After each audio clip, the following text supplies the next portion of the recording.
My phone remembers a trip I never take. Every Thursday. It keeps a map of everywhere I go. I never switched that on. Turns out it was always on. I found the Thursdays by accident, hunting for a receipt, trying to remember which strip mall I'd parked at. The app lays your history out as a timeline. Little dots for the places, gray lines for the driving in between.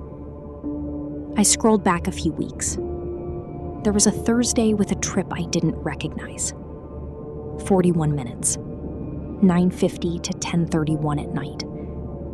Out past the reservoir, to an address I have never been to in my life. A glitch, I figured. Phones borrow each other's signals. Ping the wrong tower. So I kept scrolling. Another one. The Thursday before. And the one before that.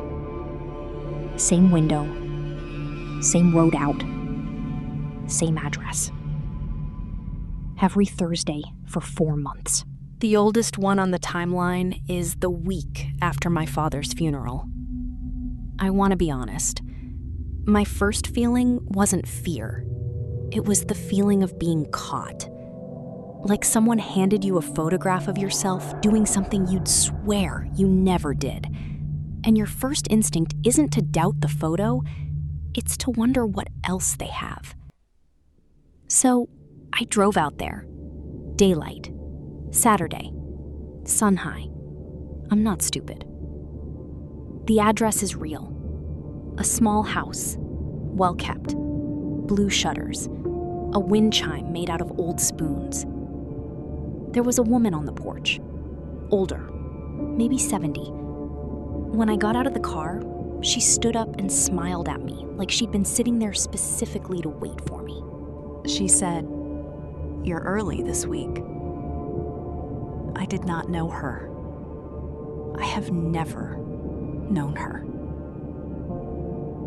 She knew how I take my coffee. She knew I sit in the chair by the window, not the couch. She said I always ask about the garden and never remember what she tells me. And she laughed about it. Gently.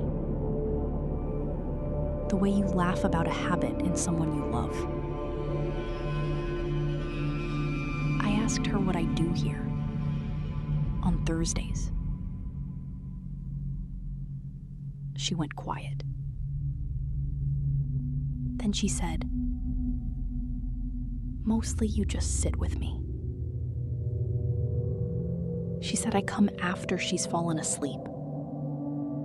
And she tipped her head toward the house behind her. I didn't ask who she meant. Some old of me didn't want the answer said out loud. I drove home. I did not go back the next Thursday. I sat in my apartment with every light burning and watched the clock climb past 9:50. I did not move. I swear to you, I did not move. My phone lay face up on the table the whole time, and I watched it the way you watch a sleeping dog you're not sure of. At 10:34, it buzzed. A little card slid up, the friendly kind. The kind that believes it's helping. It said, "You've arrived. Welcome back."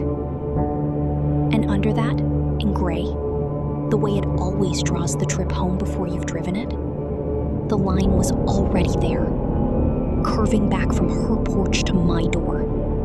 41 minutes. It had me leaving her at 10:31, same as every week, whether I went or not. The timeline doesn't believe I stayed home tonight. It believes I'm on my way back right now. And I keep watching the door, because the app is usually right about me. More right than I am. And I don't know which one of us is gonna come through it.